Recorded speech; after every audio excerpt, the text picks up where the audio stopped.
नमस्कार, मैं हूं मोनिका ग्रोवर और आप देख रहे हैं जी उत्तर प्रदेश उत्तराखंड। शाम के 6 बजने वाले हैं और वक्त हो चला है आपके शहर की खबरों का। इस खास बुलेटिन में आपको सिर्फ बड़े शहरों महानगरों की खबर ही नहीं दिखाएंगे, बल्कि आपको बताएंगे कि आपके शहर आपके कस्बे की आज कौन सी खबर बड़ी रही। तो चलिए शुरुआत करते हैं शहर शहर खबर की।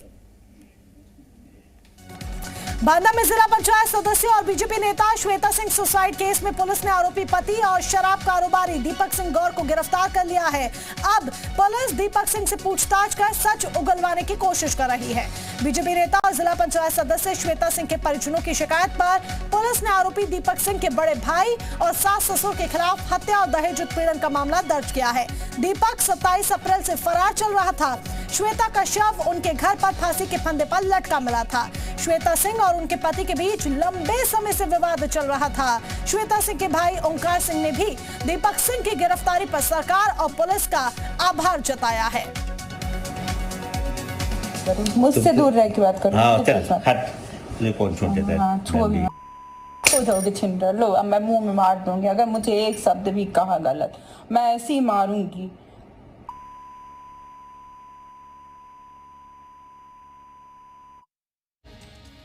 आगरा के राजा मंडी रेलवे स्टेशन पर मौजूद चामुंडा मंदिर हटाने का मामला तूल पकड़ता जा रहा है। हिंदू संगठनों के बाद अब मुस्लिम समाज भी मंदिर के समर्थन में उतर आया है।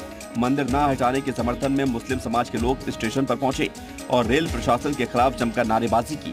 मुस्लिम समाज ने ऐलान किया है कि अगर चामुंडा देवी पर बुलडोजर चला तो वो बुलडोजर के नीचे आएंगे। उन्होंने आरोप लगाया है कि माहौल खराब करने की साजिश हो रही है। हमें बड़ी खुशी हुई ये जान करके कि हमारे सामने जो है खंडेलवाल जी आएंगे। बड़े ही हर्ष की बात है जी। तो वो चामुंडा मंदिर में आई और मुस्लिम समाज की तरफ से उन्होंने हमें समर्थन दिया। वहीं आगरा कैंट रेलवे स्टेशन पर हिंदू संगठन के कार्यकर्ताओं ने हनुमान चालीसा का पाठ किया। हिंदू संगठन के कार्यकर्ताओं ने DRM कार्यालय के बाहर पूजा पाठ भी किया। इन्होंने कई हिंदुओं की आस्थाओं के साथ खिलवाड़ किया, इसलिए आज हनुमान चालीसा का पाठ का तो ये रहा कि इनकी बुद्धि शुद्धि के लिए हनुमान चालीसा का पाठ किया गया। आपको बता दें कि राजा मंडी रेलवे स्टेशन पर मां चामुंडा देवी का मंदिर है। रेलवे ने ट्रेन की स्पीड बढ़ाने का हवाला देते हुए मंदिर हटाने का नोटिस जारी किया है। साथ ही रेलवे ने यह भी अल्टीमेटम दिया है कि अगर एक सप्ताह के भीतर मंदिर नहीं हटा तो राजा मंडी रेलवे स्टेशन पर आवाजाही बंद कर दी जाएगी। वहीं रेलवे ने स्टेशन के पास मौजूद मजार को हटाने के लिए भी नोटिस दिया है। आपको बता दें कि हनुमान चालीसा के पाठ के दौरान DRM कार्यालय के बाहर रेलवे के अधिकारी मौजूद रहे।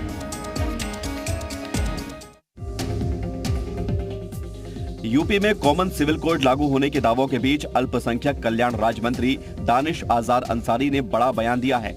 उन्होंने कहा कि प्रदेश सरकार जनता खासतौर पर मुसलमानों को समान नागरिकता संहिता के फायदे बताएगी। इसके लिए पूरे प्रदेश में कौमी चौपालें आयोजित की जाएंगी। दानिश ने कहा कि समाज की प्रगति के लिए कई बदलाव आवश्यक हो जाते हैं। समाज की तरक्की का ये सिलसिला जारी रहे, इसके लिए बदलाव जरूरी है। ऐसे बदलाव लाने के लिए कानून बनाए जाते हैं। दानिश आजाद अंसारी ने कहा कि सरकार मुसलमानों और अल्पसंख्यकों की प्रगति चाहती है, इसलिए वो 3 तलाक कानून लेकर आई है, जिससे मुस्लिम बहनों को फायदा हुआ है। राज्य सरकार के लिए जनता का मत काफी महत्वपूर्ण है और उनका कोई भी निर्णय जन सामान्य की बेहतरी के लिए होगा। समान नागरिक संहिता के मुद्दे को लेकर हम जमीनी स्तर पर जाएंगे और समाज को विशेष तौर पर मुसलमानों को इसके फायदे बताएंगे। हम कौमी चौपालों का आयोजन करके उनके सामने सरकार की मंशा को रखेंगे। उन्होंने कहा कि भाजपा सरकार मुसलमानों का विश्वास जीतने में सफल रही है। जो अल्पसंख्यक विरोधी हैं, वो सत्ता से बाहर हैं। आपको बता दें कि किम दानिश आजाद अंसारी का यह बयान all India Muslim personal law board की तरफ से समान नागरिक संहिता को असंवैधानिक और मुस्लिम विरोधी करार दिए जाने के बाद आया है। देवबंद से ATS ने दारुल उलूम के छात्र को गिरफ्तार किया है। गिरफ्तार छात्र का नाम तलहा तारू लकदार बिन फारूक बताया जा रहा है, जो कि बांग्लादेश का निवासी है।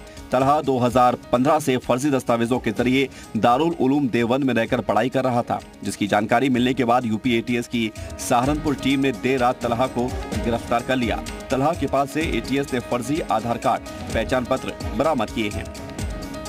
तलहा के पास से कुछ किताबें भी मिली हैं, जिसमें जिहाद से संबंधित आपत्तिजनक बातें भी लिखी हुई हैं। इसके अलावा ये भी पता लगा है कि तलहा कुछ समय पहले पाकिस्तान भी गया था और वहां पर उसने ट्रेनिंग ली थी।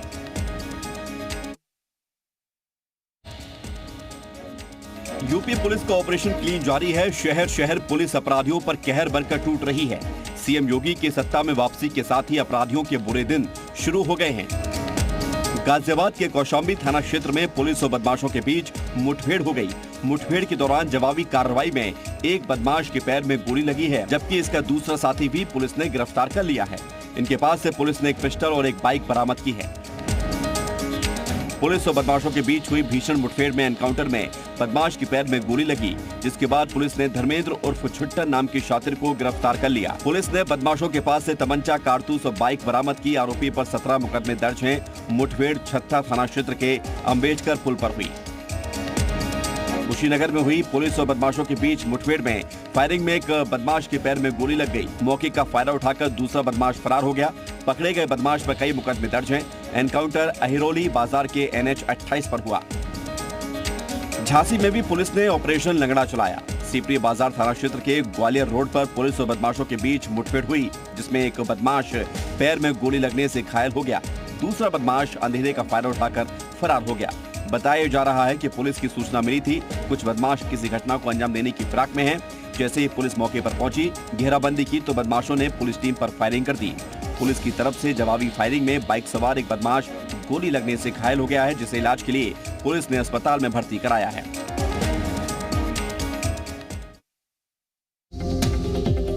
लखनऊ विकास प्राधिकरण की संपत्ति बेचकर खुद की जेब भर रहे बाबुओं को लखनऊ पुलिस ने गिरफ्तार कर लिया है। साथ ही इस गिरोह में शामिल LDA के बाकी बाबुओं और कर्मचारियों की पुलिस तफ्तीश में तलाश में जुटी है। बताया जा रहा है कि LDA का जूनियर क्लर्क पवन कुमार गौतम ही इस फर्जीवाड़े का मास्टरमाइंड था। पुलिस ने वजीरगंज इलाके से आरोपी की गिरफ्तारी भी कर ली है।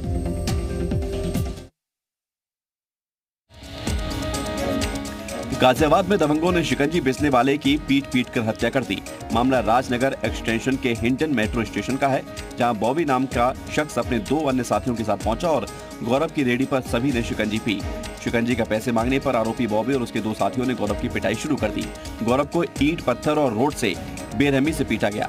गंभीर रूप से घायल गौरव को जिला अस्पताल में भर्ती कराया गया, जहाँ उसकी हालत गंभीर थी। वहाँ से उसे एक निजी अस्पताल में एडमिट कराया गया, जहाँ इलाज के दौरान उसकी मौत हो गई। जब गौरव ने उनसे पैसे मांगे तो इनमें आपस में विवाद हो गया और गौरव को इन लड़कों ने पीटा और उसको गंभीर अवस्था में जो है उनके परिवारजनों द्वारा जो है हॉस्पिटल में एडमिट कराया गया। इस संबंध में जो है थाना नंदगाम में मुकदमा पंजीकृत कर लिया गया। आज सुबह यह जानकारी हुई कि जो घायल गौरव था उसकी मृत्यु हो गई। इस संदर्भ में आवश्यक विधिक कार्रवाई की जा रही है। पुलिस ने मामला दर्ज करके आरोपियों की तलाश शुरू कर दी है। मृतक की उम्र 28 साल बताई जा रही है। उसकी पत्नी और 8 साल के बेटे ने प्रशासन से न्याय की गुहार लगाई है। बरेली में एक ही परिवार के 3 लोगों का शव घर में मिले, जिसमें पति का शव फांसी के फंदे से लटका हुआ मिला। पत्नी और 4 माह की बच्ची का शव बेड पर मिला। खबर मिलते ही इलाके में सनसनी फैल गई। मौके पर पहुंची पुलिस ने तीनों शवों को बरामद करके पोस्टमार्टम के लिए भेज दिया है। इसके साथ ही मामले की छानबीन में जुट गई है। पुलिस के मुताबिक मृतक शख्स राम प्रकाश ने पहली पत्नी और फिर 4 माह की बेटी की गला दबाकर हत्या की और फिर खुद फंदे पर लटक कर जान दे दी। प्रथम दृष्टया लग रहा है कि जो मृतक है उनका बेटा है, उसके द्वारा आत्महत्या की गई और मरने से पहले उसके द्वारा संभवतः जो बच्ची है और पत्नी है उनको मारा गया है। तो इस पूरे प्रकरण में पुलिस के द्वारा पोस्टमार्टम की कार्रवाई कराई जा रही है और जो भी तथ्य परिवार के द्वारा सामने आएंगे उनके आधार पर इसमें कार्रवाई की जाएगी। घटना फतेहगंज पूर्वी थाना क्षेत्र के उत्तम नगर मोहल्ले की बताई जा रही है। मथुरा में शादी के दौरान एक दुल्हन की गोली मारकर हत्या कर दी गई। गोली लगने से दुल्हन की मौके पर ही मौत हो गई। गोली मारने के बाद आरोपी मौके से फरार हो गया। दुल्हन की हत्या की खबर पर परिवार में सन्नाटा पसर गया। सूचना पाकर मौके पर पहुंची पुलिस ने शव को पोस्टमार्टम के लिए भेज दिया। घटना नौझील थाना क्षेत्र के मुबारकपुर गांव की है।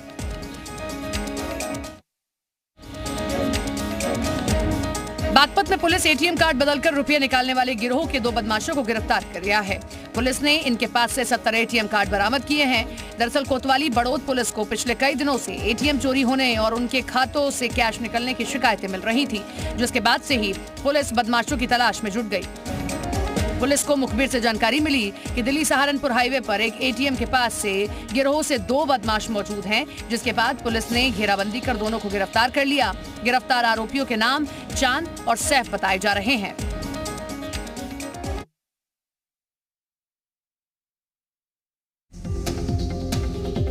शाहजहांपुर में पुलिस ने बाइक चोर गैंग का खुलासा किया है।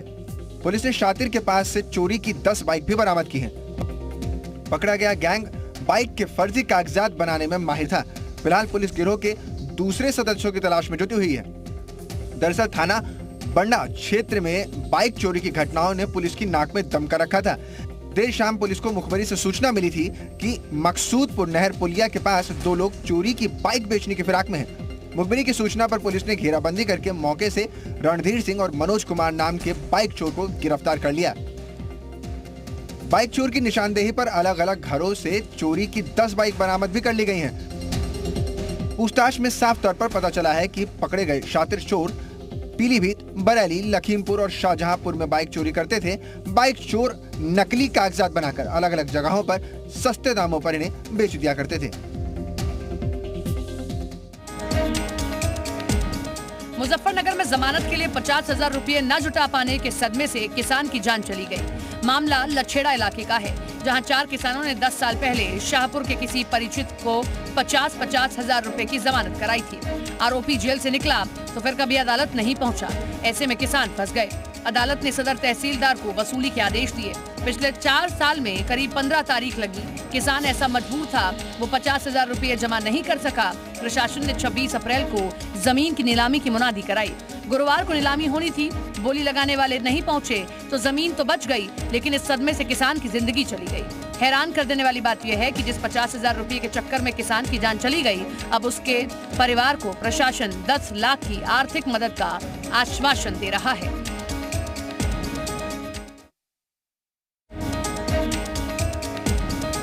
मुजफ्फरनगर में झांसी की रानी मार्केट में कपड़े की दुकान पर महिला ने लूट की वारदात को अंजाम दिया।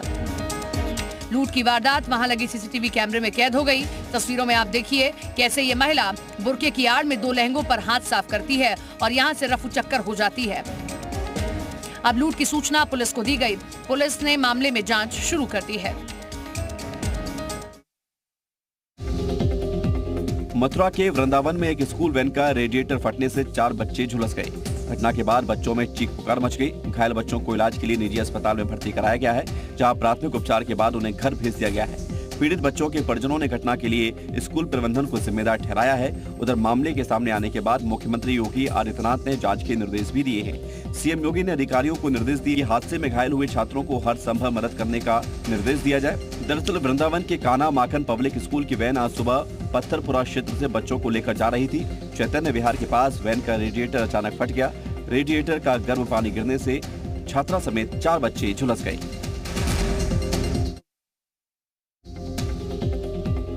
औरैया के सरकारी स्कूल में बच्चे गर्मी से पढ़ने को मजबूर हैं। मामला औरैया ब्लॉक के तालेपुर उच्च प्राथमिक विद्यालय का है, जहां गांव में बिजली कनेक्शन तो है, लेकिन फिर भी बच्चे गर्मी में पढ़ने को मजबूर हैं।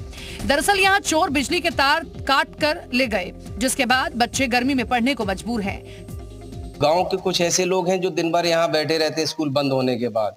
उनमें से कौन लोग उस चीज को काट ले जाता है, इसका अंदाज नहीं हो पाता है। हम लोग जब आते हैं डोरी लगा के गए, पता चला 2 दिन डोरी लगी रहेगी, उसके बाद डोरी को लोग गायब कर लेते हैं। स्कूल टीचर की माने तो चोर कई बार स्कूल के पंखे तक चोरी करके ले गए, लेकिन शिकायत के बावजूद पुलिस ने इस तरफ कोई ध्यान नहीं दिया है।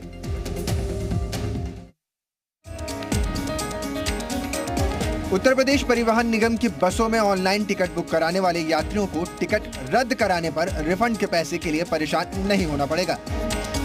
ऑनलाइन बुक टिकट को कैंसिल कराने पर 48 घंटे के अंदर रिफंड के पैसे यात्रियों के खाते में सीधे जमा हो जाएंगे। पहले यात्रियों को अपने टिकट रिफंड का पैसा वापस पाने के लिए ही 8 से 10 दिन का समय लगता था, जिससे यात्रियों को काफी दिक्कत का सामना भी करना पड़ता था। यात्रियों की इस तरह की शिकायतों के बाद निगम प्रबंधन लंबे समय से नई व्यवस्था का ट्रायल कर रहा था। व्यवस्था फुल प्रूफ होने के बाद अब शुरू कर दी गई है।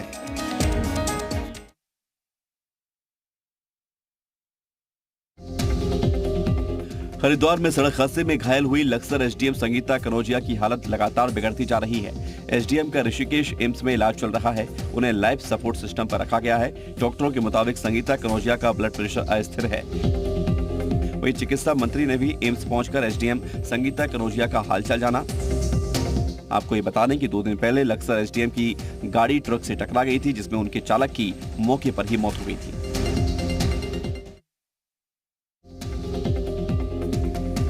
हरिद्वार में स्विमिंग पूल में डूबकर 8 साल के बच्चे की मौत हो गई। मामला वीवीआईपी सोसाइटी जूर्स कंट्री का है। पुलिस के मुताबिक जूर्स कंट्री में रहने वाले डॉक्टर अभिषेक का 8 साल का बेटा रुद्राक्ष कॉलोनी में ही रोजाना जिमनास्ट सीखने जाता था। एक टीचर कॉलोनी के बच्चों को जिमनास्ट सिखाने आती थी। गुरुवार शाम रुद्राक्ष घर से जिमनास्ट सीखने के लिए निकला था और उसी दौरान स्विमिंग पूल में डूब गया। बेहोशी की हालत में उसे आनन फानन में अस्पताल ले जाया गया, लेकिन तब तक उसने दम तोड़ दिया। पुलिस का कहना है कि बच्चा स्विमिंग पूल में कैसे पहुंचा, इसकी जांच की जा रही है। उस स्विमिंग पूल में आज एक 7 साल का बच्चा माधव नाम का डूब के मर गया, क्योंकि उसका रीजन ये है कि ये मेंटेनेंस चार्जेस हमसे हर महीने बड़ी मोटी रकम लेते हैं हर फ्लैट से, लेकिन आज तक इन्होंने इस मतलब पूल के लिए कोई इंस्ट्रक्टर अपॉइंट नहीं किया।